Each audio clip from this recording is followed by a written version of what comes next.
생사화복을 주관하시는 영원하신 하나님이라는 제목으로 말씀을 전하겠습니다.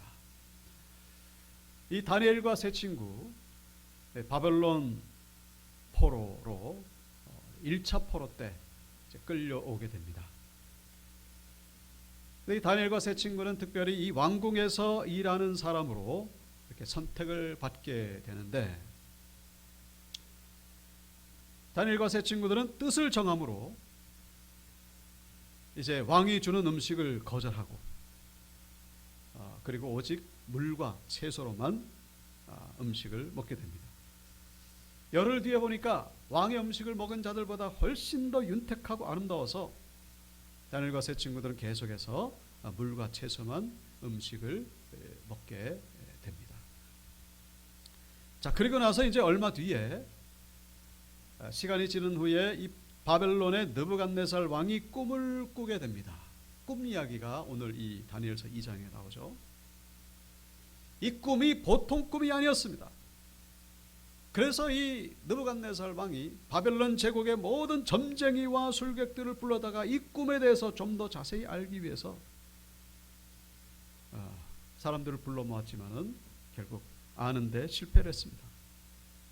왜냐하면 이 왕이 요구했던 것은 꿈의 해석뿐만 아니라 꿈의 내용까지 알리라고 요구했기 때문입니다. 자, 그래서 이 술객들과 점쟁이들이 왕에게 그렇게 하소연을 하는 것이죠. 역대 어떤 왕도 꿈을 먼저 얘기를 해주고 나서 그 해석을 알려달라고 얘기를 했지, 꿈의 내용까지 알아맞추라고 했던 왕은 없습니다. 오직 꿈을 알 수 있는 분들은 사람이 아니라 오직 신들밖에 아는 사람이 없나이다. 11절에 나오죠. 왕께서 물으신 것은 어려운 일이라 육체와 함께 살지 아니하는 신들 외에는 왕 앞에 그것을 보일 자가 없나이다 한지라. 꿈을 먼저 알려주고 나서 해석을 하라고 해야지, 꿈 내용도 얘기를 하지 않으면서 꿈 내용까지 알아맞추라고 하니까 이건 도저히 못하겠다. 그런데 이 느부갓네살은 막무가내였습니다. 그럼에도 불구하고 꿈 내용을 얘기하라. 너희들이 이것을 못 알아맞히면 너희들은 사기꾼이요 거짓말장이니까 너희들의 몸을 쪼갤 것이다, 처형할 것이다, 엄포를 놓습니다. 자, 근데 문제는 이 불똥이 다니엘과 세 친구들에게까지 튀게 된 것이죠. 같은 그 지혜자들로서 이렇게 범죄에 있다 보니까 다니엘과 세 친구들이 죽게 됐습니다. 아무리 똑똑한 다니엘이라 할지라도 어떻게 왕의 꿈을 알겠습니까? 불가능한 일이죠. 그래서 다니엘이 취했던 최후의 방법 뭡니까? 세 친구들로 하여금 하나님께 중보 기도를 해달라고 부탁하는 내용이 17절, 18절에 나오죠. 이에 다니엘이 자기 집으로 돌아가서 그 친구 하나냐와 미사엘과 아살에게 그 일을 알리고 하늘에 계신 하나님이 이 은밀한 일에 대하여 불쌍히 여기사 다니엘과 친구들이 바벨론의 다른 지혜자들과 함께 죽임을 당하지 않게 하시기를 그들로 하여금 구하게 하니라. 세 친구들에게 중보기도를 부탁한 거예요. 이 위기를 넘어갈 수 있게 해달라고. 그런데 하나님께서 응답하시죠.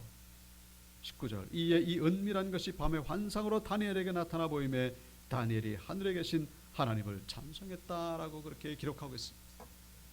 세 친구들의 기도에 응답하신 거예요. 그래서 왕의 꿈을 보여주시고 그 의미까지 알게 해주셨습니다. 그래서 오늘 이 본문 다니엘서 2장 31절 후반절부터 보시면은 이 다니엘이 느부갓네살 왕 앞에 서서 이제 왕의 꿈 이야기를 자세히 설명하고 그 의미까지 설명해 주는 내용이 나오는 것을 보게 됩니다. 그래서 그 일로 인해 가지고 다니엘과 세 친구들은 아주 큰 상을 받게 되죠.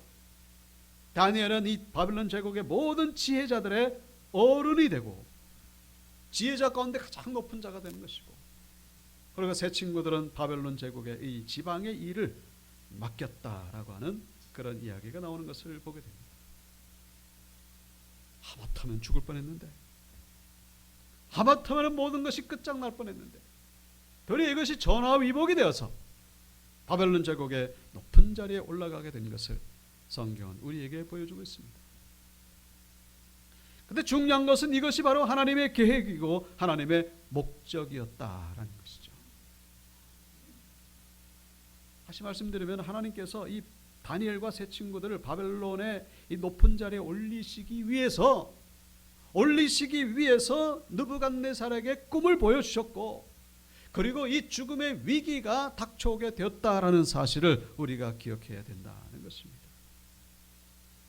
죽음의 위기가 닥친 것은 다니엘과 세 친구들에게 큰 기회가 되었다라는 사실입니다. 하나님께서 왜 이 다니엘과 세 친구들을 높이 세우셨을까요?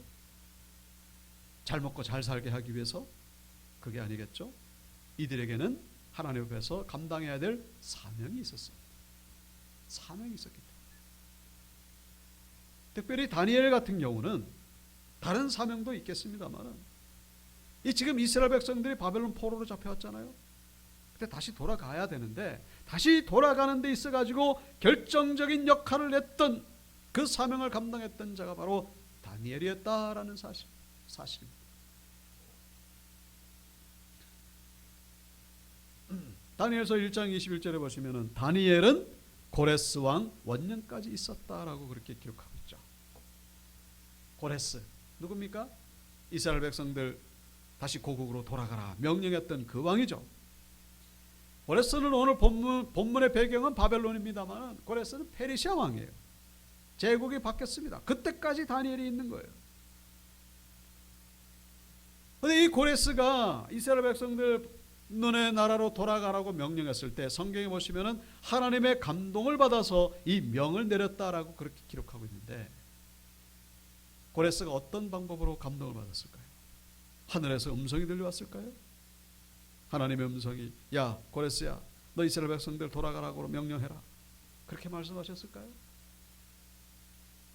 물론 성경에는 구체적으로 나오지 않습니다만, 저런 구절을 통해 우리가 유추할 수 있는 것은 바로 이 다니엘이 이스라엘 백성들 고레스에게 그 명령을 내리는 데 있어가지고 결정적인 역할을 했다라고 우리가 충분히 짐작해 볼 수가 있다는 것입니다. 저 도대체 다니엘이 누구냐? 누구길래 저 바벨론 제국 때부터 제국이 세 번이나 바뀌고 왕들이 수없이 바뀌었음에도 불구하고 저 높은 자리에 저렇게 있는 도대체 저가 누구냐? 그 바로 유대인이라는 걸 알게 됐고, 이 고레스가 이 다니엘을 통하여 이 지혜로운 말을 통하여 이 감동을 받게 되었고, 그래서 이스라엘 백성들 돌아가는 데 있어가지고 결정적인 계기가 되었다라는 것을 우리가 충분히 생각해 볼 수가 있다는 것입니다. 다니엘이 높은 자리에 올라가게 된 이유가 바로 거기에 있었다라는 거예요. 그런 의미에서 볼 때 오늘 이 다니엘과 세 친구들에게 찾아온 이 죽음의 위기가, 이 죽음의 위기가 얼마나 큰 축복이요, 얼마나 큰 은혜요, 얼마나 큰 영광인가를 우리가 알게 된다는 것입니다. 위기가 기회가 된 것이죠. 위기가 기회가 된 거예요. 그런데 그 위기가 기회로 바뀌게 된 그 결정적인 그 중심부에 뭐가 있습니까? 바로 세 친구들의 기도가 있었다라는 사실. 위기가 기회로 바뀌게 되는 것은 바로 기도의 능력이라는 사실. 한번 다 같이 읽어볼까요? 시작. 기도는 위기를 기회로 바꾼다. 다시 한번요. 기도는 위기를 기회로 바꾼다. 아멘. 위기를 기회로 바꾸는 것이 바로 기도의 능력이라는 사실입니다. 우리가 이 기도의 능력을 오늘 본문에 나오는 다니엘 세 친구처럼 우리가 동일하게 경험해야 된다는 것이죠. 그것이 바로 신앙인의 삶이라는 것입니다. 알고 보니까 기회였는데, 우리는 이 위기 속에서 그냥 주저앉았을 때가 얼마나 많이 있는지 모른다라는 거예요. 그냥 위기로 끝나는 경우가 너무나 많아요. 왜요? 기도가 없기 때문이라는 사실. 여러분, 위기를 기회로 바꾸시는 정말로 축복의 주인공, 기적의 주인공들 다 되시기를 주님의 이름으로 축복합니다. 우리가 바로 그 축복의 주인공들이 되어야 된다는 것이죠. 신앙인들에게 위기는 없다라는 사실. 위기는 모든 것들이 기회로 바뀌게 될 수 있다라는 사실. 독일에 가보면은 오베르 아마가우라는 그런 마을이 있습니다. 오베르 아마가우. 한 인구가 5천 명 정도 되는 작은 마을인데, 이게 세계적으로 유명한 그 어떤 한 가지가 있습니다. 다른 것이 아니라 바로 예수님의 십자가와 부활을 주제로 연극을 만들어 가지고 매년마다 공연을 하는데, 전 세계 사람들이 모여 가지고 관람을 하는 거예요. 순환극이라 그러죠. 예수님의 순환극. 이 순환극을 하게 된 계기가 다른 것이 아니라 바로 14세기 전 유럽을 휩쓸었던 흑사병 때문이었다고 합니다. 1347년도에 시작된 이 흑사병 때문에 유럽의 전 인구 3분의 1이 사망하게 된 그런 사건이 있었죠. 뭐 역사적으로도 유명하니까 한 번쯤 들어보셨을 겁니다. 패스트, 흑사병. 300년 정도 이렇게 지속이 됐습니다만, 이 오베르 아마가우라는 독일의 마을도 예외가 아니었습니다. 어떤 사람이 흑사병에 걸려가지고 이 마을에 들어왔는데, 자기가 흑사병에 걸린 줄도 모르고 마치 코로나처럼 삽시간에 번졌습니다. 수없이 많은 사람들이 죽어나가기 시작한 거예요. 뭐 속수무책이죠. 어떻게 할 수가 없는 거예요. 요즘은 그래도 무슨 뭐 약이라도 있겠습니다. 옛날에는 죽어가는데 뭐 어떻게 할 수가 없는 거죠. 마을 사람들이 한 곳에 모였습니다. 공동묘지에 모여가지고 결의하기를, 우리 기도회를 합시다. 하나님께 기도회를 합시다. 그래서 하나님께 뭐라고 기도했냐면, 하나님, 이 흑사병이 이 마을에서 멈추게 하여 주시옵소서. 멈추게 하여 주시면 우리가 10년마다 한 번씩 예수님의 십자가와 부활을 영구로 만들어서 하나님께 바치겠습니다. 간절히 기도를 했어요. 조건적인 기도죠. 근데 놀랍게도 이 기도가 끝난 다음에 사망자가 급감하기 시작하더니 완전히 멈춘 거예요. 놀라운 일이 벌어진 것이죠. 다른 데는 여전히 뭐 패스트가 있는데, 오베르 아마가우에 사망자가 한 명도 나오지 않았어요. 그래서 1634년부터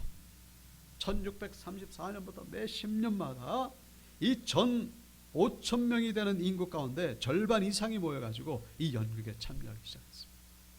근데 이것이 소문이 나기 시작했죠. 전 세계로 알려지기 시작했습니다.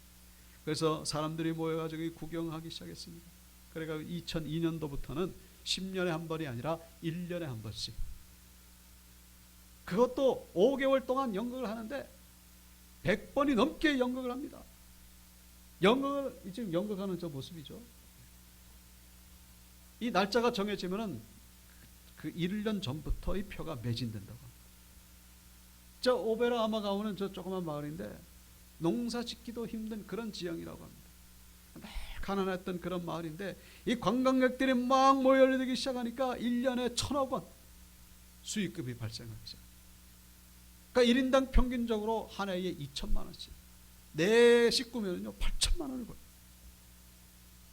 그래가지고 지금도 아주 유명하게, 코로나 때문에 잠시 중단됐었습니다만 계속해서 지금도 경제적으로 안정을 찾고 연극으로 하나님께 영광 돌리고 있다라고 하는 그런 기사를 본 적이 있습니다. 기도를 통하여 위기를 기회로 바꾼 그런 모습을 우리에게 보여주고 있죠. 바로 그 위기가 기회가 된 것을 기도를 통하여 경험한 마을을 우리에게 다시 한번 보여주고 있는 거예요. 사도행전 27장에 보시면은 사도 바울이 로마를 향해 가지 않습니까? 배를 타고. 그런데 가는데 이 선장이 바울의 말을 안 듣고 멋대로 출발을 했다가 엄청난 유라굴로라고 하는 풍랑을 만나게 됩니다. 이 풍랑이 얼마나 거셌는지 정신을 못 차립니다. 모든 사람들이 다 죽었구나, 이제는 죽었구나 그랬더니 그때에 바울이 담대하게 서서 선포를 합니다. 내가 로마 황제 앞에 서서 변론해야 되기 때문에 절대로 모든 사람들은 한 사람도 죽지 않습니다. 배가 조금 파손될 뿐이지 모든 사람들은 살게 될 것입니다. 그리고 나서 한 섬에 도착했는데 알고 봤더니 그들이 원래 가고자 했던 그 목적지 멜리데, 생각보다 빠른 시간에 생각보다 더 정확하게 도착했던 것을 사도행전 27장 보여주고 있죠. 바로 그 풍랑이 위기가 아니라 기회였던 것을 우리에게 보여주고 있습니다. 바로 그 중심에는 하나님의 사람 바울이 있었기 때문에. 여러분, 하나님의 사람은 위기를 기회로 바꾸는 능력이 있다는 사실을 잊지 마시기를 축복합니다. 하나님의 사람이 누구죠? 누가 하나님의 사람입니까? 바로 하나님 앞에 늘 쉬지 않고 기도드리는 사람. 기도할 때에 하나님의 사람이라고 불릴 수 있다는 사실. 우리 온유교 성도님들에게 이런 동일한 은혜가, 이 다니엘과 세 친구들이 경험했던 이 놀라운 은혜가 임하게 되기를 주님의 이름으로 축원합니다. 위기를 기회로 바꾸시기를 바랍니다.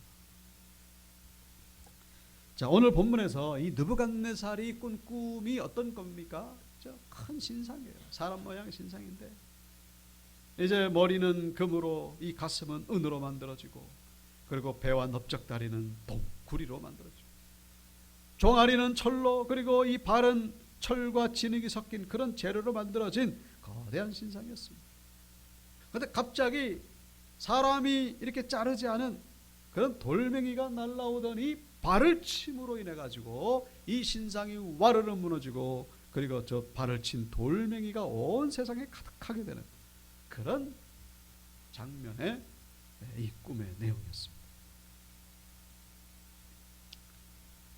자, 이 꿈에 대한 의미가 또 본문에 나옵니다만은, 계속해서 이 바벨론 제국은 망하고 그 뒤를 이어서 또 다른 제국이 계속 쓰다가 결국은 하나님의 영원한 나라가 이 땅에 임하게 될 것이라고 하는 그런 내용을 이제 다니엘이 해석하는 것을 보게 됩니다. 자, 이 느부갓네살이 이 꿈을 꾸고 나서 정신이 없어가지고 술객들과 점쟁이들을 부르죠. 이 꿈을 알아맞혀라. 우리가 여기서 한 가지 질문할 수 있는 것이, 이 느부갓네살이 정말 꿈의 내용을 몰랐을까 하는 것이죠. 이런 생각을 해보셨습니까? 꿈의 내용을 몰랐을까? 혹시 알고 있으면서 이걸 질문했던 것은 아닐까? 어떤 학자들은 그렇게 보고 있어요. 그렇게 볼 수 있는 근거 가운데 하나가, 이 다니엘이 나중에 이 꿈 이야기를 해주지 않습니까?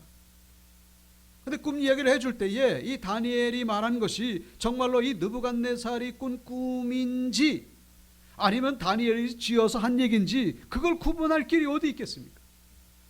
만약에 느부갓네살이 이 꿈을 모르고 있다면은 저놈이 지금 지어서 하는 얘기인지 아니면 정말 내가 꾼 꿈을 지금 정확하게 말하고 있는지 어떻게 알 수 있겠는가 하는 것이죠. 지어낸다면요, 술객들과 점쟁이들도 지어낼 수 있어요.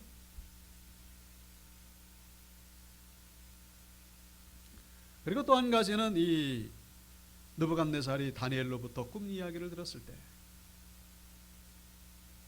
느부갓네살 왕의 반응이, 여기 그 후반절에 보시면요, 이 다니엘에게 넙죽 엎드려서 절을 합니다.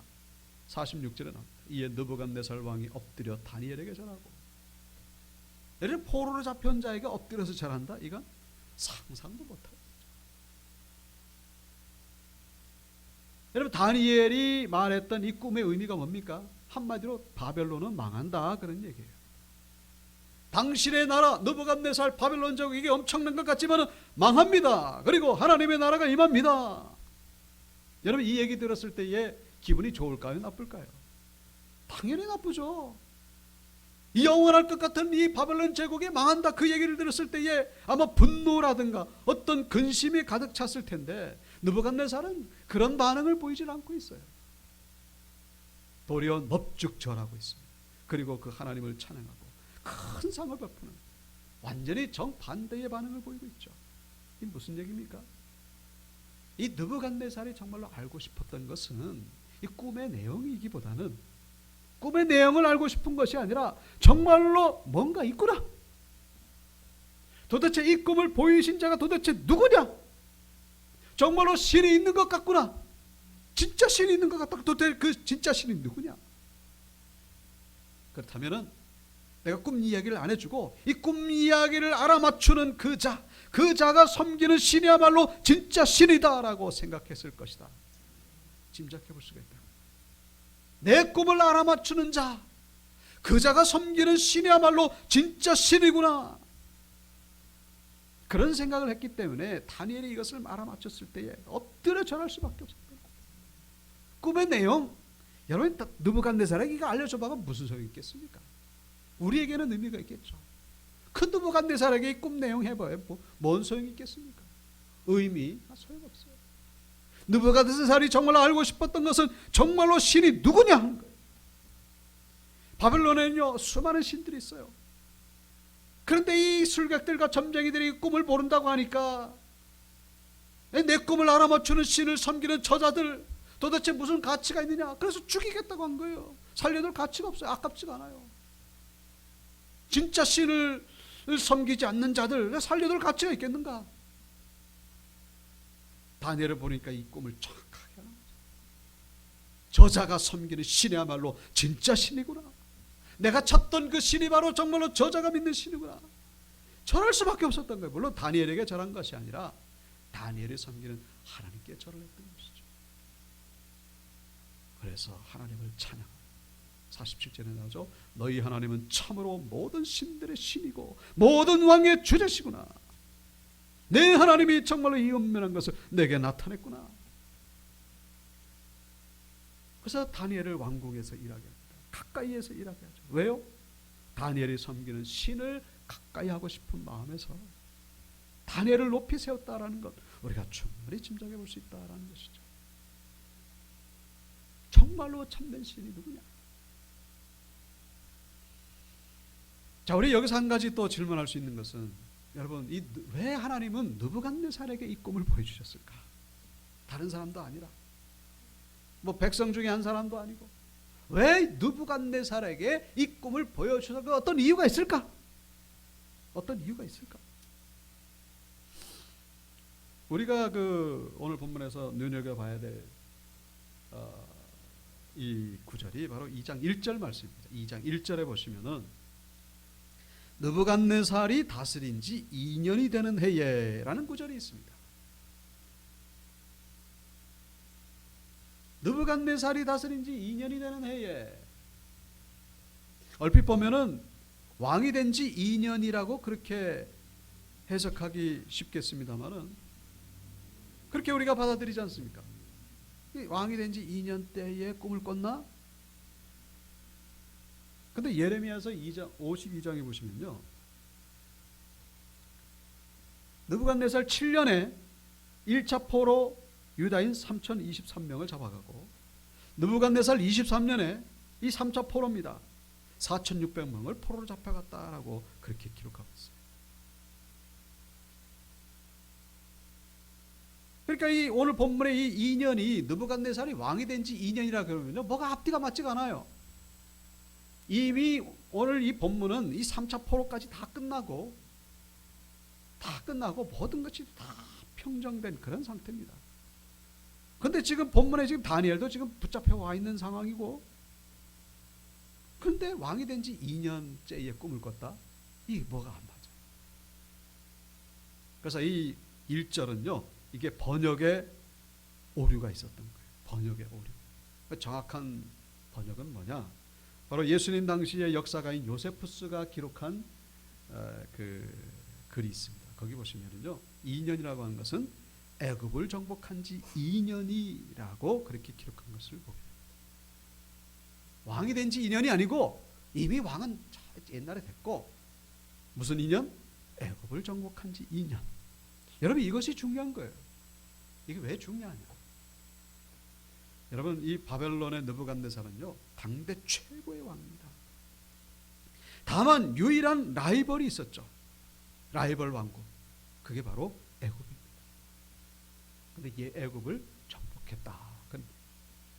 애굽을 정복한 지 몇 년? 2년이 됐다. 그러면 이제 뭐가 된 거예요? 이제 진짜로 세계의 최고의 정복가 됐다 라는 것을 의미하는 구절임을 우리가 이해하셔야 됩니다. 여러분, 이 바벨론은요, 주전 600년경 사람입니다. 주전 600년경에 어떤 이 바벨론의 뭡니까? 이게 비길 만한 그런 왕국이 있습니까? 저 남미, 북미, 호주, 유럽의 로마가 이제 마치 갓난아기처럼 그렇게 태어나는 그런 때죠. 동양의 무슨 중국, 중국은요 꿈도 못 꾸는 때입니다. 당대 최고의 왕국이 바벨론을 비길 만한 왕국이 없는 최고의 왕국. 바로 그 왕에게 이 꿈을 보여주신 이유가 뭡니까? 네가 아무리 권세가 높다 할지라도, 네가 아무리 세계 최고의 왕이라 할지라도 모든 사람들은 하나님 앞에 절대적으로 죽을 수밖에 없는 연약한 존재이며,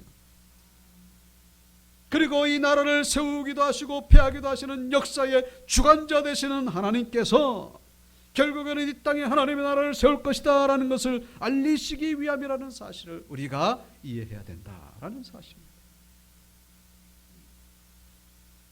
여러분, 일반 백성에게 알리기보다는 느부갓네살에게 이 최고의 왕, 이 느부갓네살보다 높은 사람이 없어요. 이때 당시 꿈을 보여주신 이유가 뭡니까? 하나님, 네가 높은 것 같아도 결국에는 하나님보다 높은 자가 없다. 하나님 앞에 엎드려라. 교만하지 마라.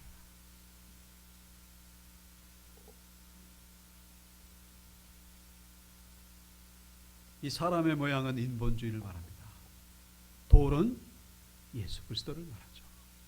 인간의 역사는 예수 그리스도로 인하여 결국 종말을 고하게 된다 는 것을 이 바벨론의 꿈을 통하여 우리에게 말씀해 주고 있는 것입니다.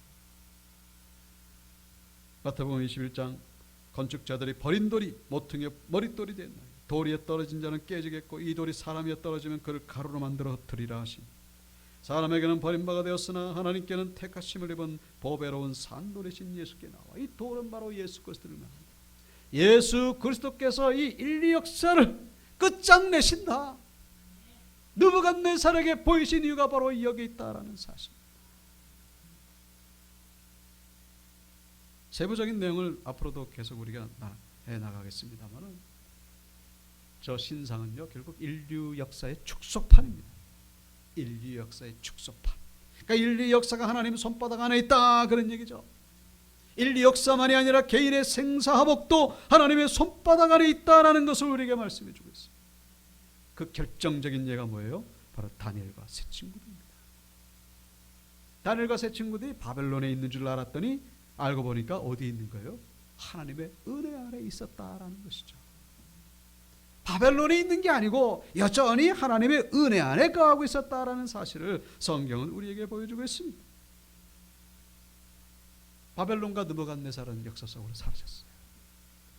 그러나 다니엘은 영원히 불려지고 있죠. 왜요? 영원하신 하나님을 붙잡았기 때문임을 잊지 마셔야 됩니다. 요한일서 2장 17절 다 같이요 시작. 이 세상도 오직 하나님의 뜻을 행하는 자는 영원히 거하느니라. 아멘. 믿습니까? 하나님의 뜻을 행하는 자만이 영원히 거하게 된다. 인간의 과학이, 인간의 기술이 아무리 발달했다 할지라도 다 무너지게 됩니다. 다 무너지게. 말씀을 마칩니다. 오직 영원하신 하나님께만 소망을 두시고, 그리고 다니엘과 세 친구들처럼 기도의 능력을 경험하시는 우리 온유교회 권속들 다 되시기를 주님의 이름으로 축원합니다.